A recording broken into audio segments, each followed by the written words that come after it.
So it's November 18th, 2018, and it's kind of slushy out here, so I'm getting my mucklucks all mucky. But anyway, I should move this over a little bit. You can see it. It's a big bag of chickpea flour. And this is how I buy it, because it's way cheaper to get it this way. In 5 kilogram sizes, and this brand is really cheap. So anyway, that's how I use it. Yeah, that's how I buy it. And I go to Great Canadian Wholesale for that. And that cost, I brought out my grocery bag so that I know, $16.97 for 5 kilograms. It's went up a bit over the years, not much. Now, if I had more money, I suppose I would buy organic, but I don't. So we do eat quite a bit of this. I put it in a lot of things that I cook. And like, for example, when I make the falafels, I would normally put that in when I make the falafels. And I cook it in the oven. I bake the falafels in the oven. It's just fine. Sometimes I'll sprout chickpeas and then cook them and then mince them up in the food processor. Sometimes I make it that way.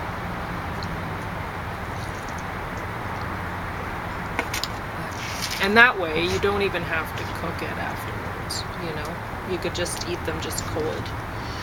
Anyway, okay, so the chickpea flour. Why I bought a new bag is because, well, my other one had run out. What I do is I store it in the freezer when I have room.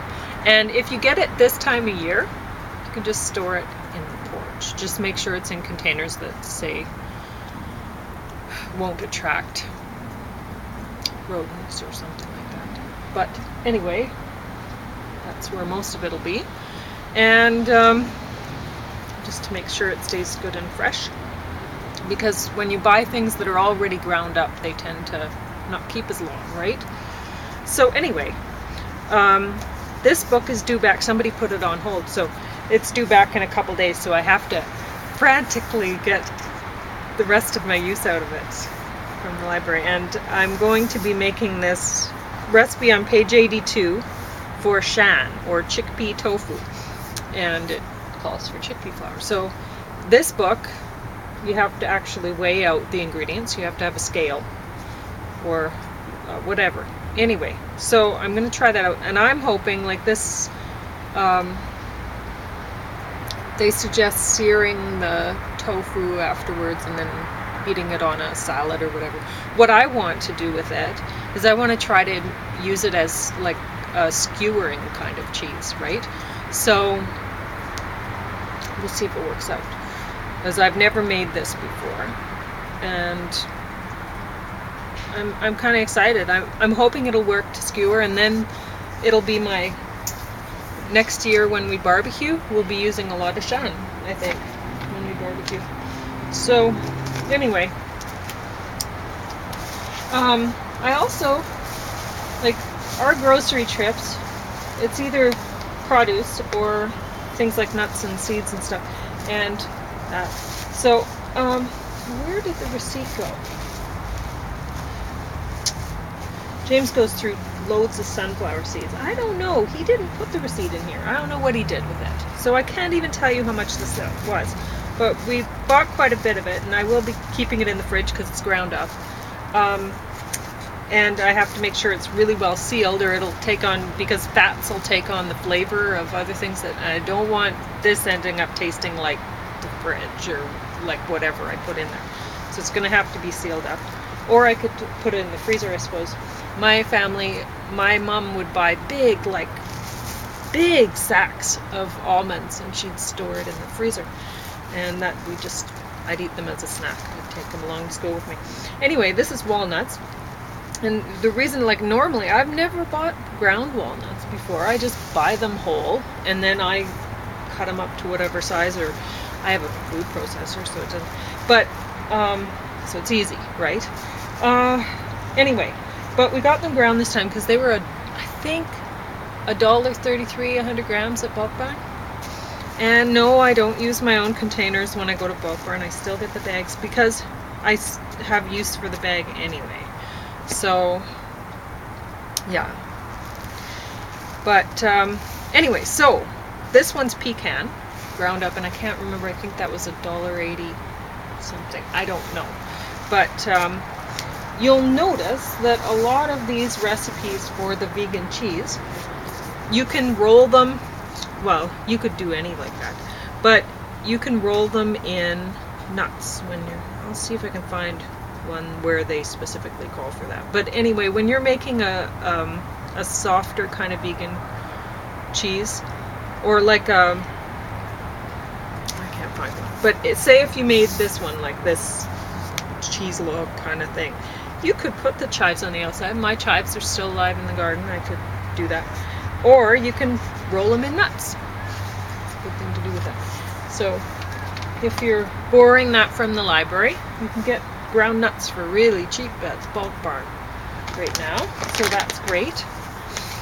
I'm drinking some more green tea because I'm very tired and I shouldn't be drinking this right now. I didn't go to Bulk Barn dressed in my pajamas. I changed back into this right when I got home because frankly wearing normal clothes really hurts my back. So I wear pajamas most of the time. Anyway, we've been watching loads of these Art 21, the PBS things, because they have quite a few of them available to us at our local library. And most of the art's really bad, I have to say. Anyway,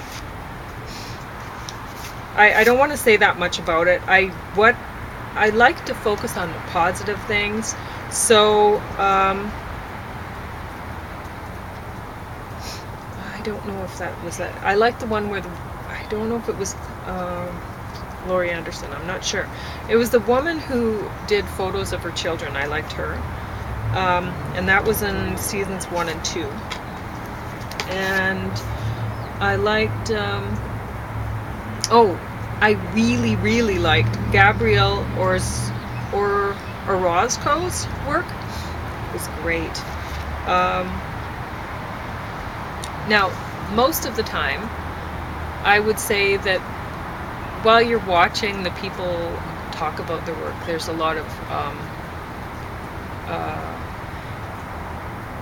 there's a common language that is used by artists to describe their work, and so they'll use specific words that they have obviously been taught to use by their peers or whatever, and I turn off when I hear those words. And so if you watch enough of this, you will clue onto those words, so I don't want to tell you what they are. But because it's so artificial, and when they're talking about their work, you often get the impression that they did the piece and then they decided how to talk it to sell it, not the other way around. But sometimes you can really see that the person everything about them is creative, and this Gabrielle Orozco is very creative. And if you looked at his work, you might go, oh yeah, that's interesting or whatever. But it actually, when he spoke about his work, it made me appreciate him even more as an artist. Now, I wrote down one quote that he did. It was regarding his pond in the center of the ping pong table. He said, "I would say it was an arbitrary decision, but then if you want to connect it to the pond in Indian culture and relate it to the lotus flower in the beginning of the universe and the pond at the center of the universe, you can." Just like that, right? So he's honest. He's honestly saying, I didn't think about it, I just stuck it there. But, if you want to think that, go ahead, right? But I think with him, I got the impression that it's arbitrary for him. I think he is such an artist. It just flows. And he doesn't think he's planning it, it just happens. Because he can't help but create all the time. I think everything he was talking about, well, his wife or lover or whoever she was, she was mentioning about a grocery trip that they'd had. And he came along and she's shopping and he's bored. But he notices how everything's so ordered in the grocery store. So then he starts doing things like putting cans of cat food on watermelons and stuff like that. And it's really, honestly, watch this. You might not think the same about him as I did. I thought he was a breath of fresh air. Because honestly, you go through all these things and some of it, like,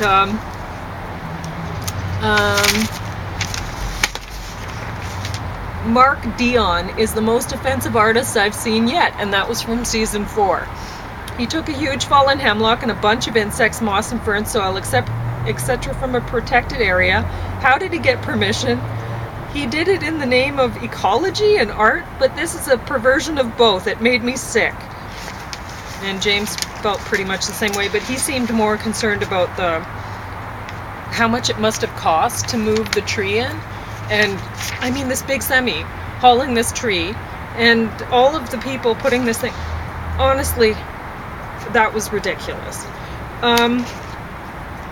So yeah, after watching that, and then you watch Gabrielle Orozco, and you're just like, oh, thank goodness, it's all worth it, you know?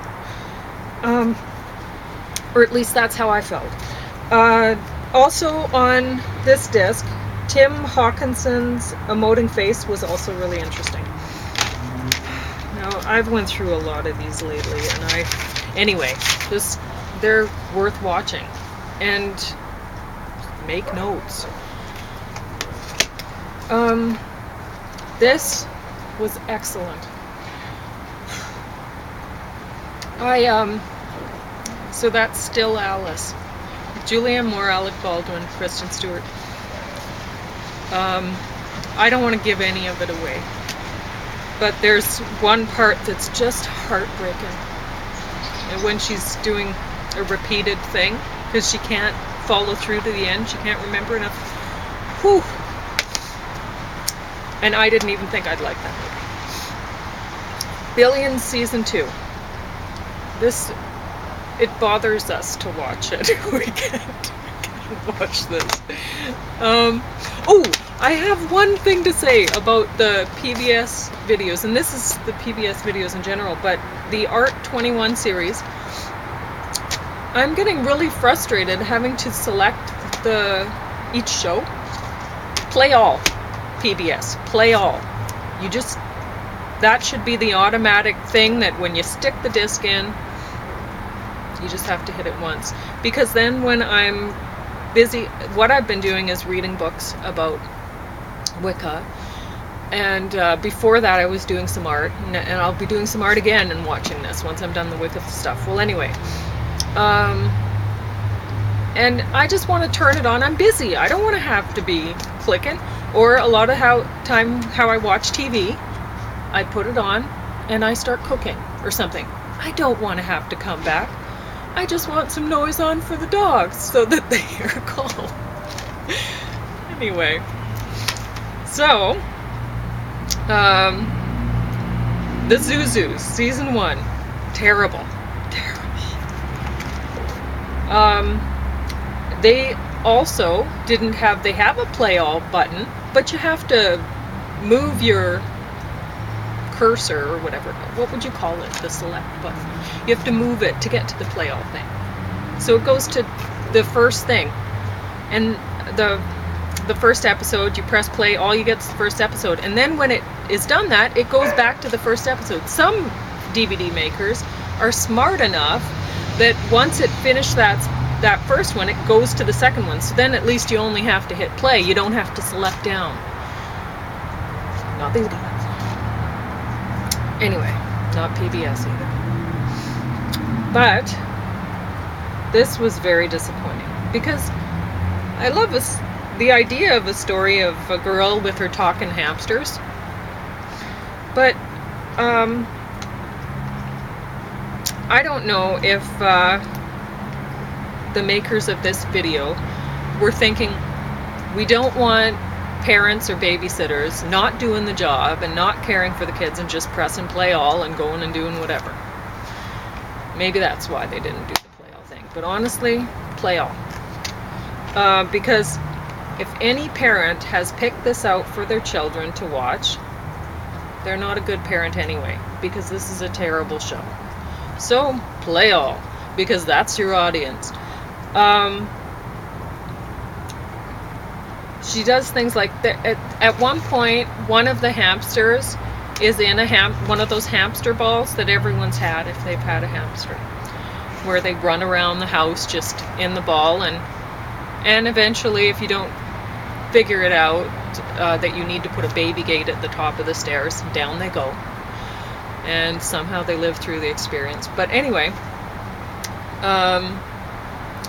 at one point, one of the hamsters is in one of those balls, and they fire him up like a cannonball up into outer space, and then he comes back down on fire, you know, like a little flaming meteorite. Anyway, so that's that.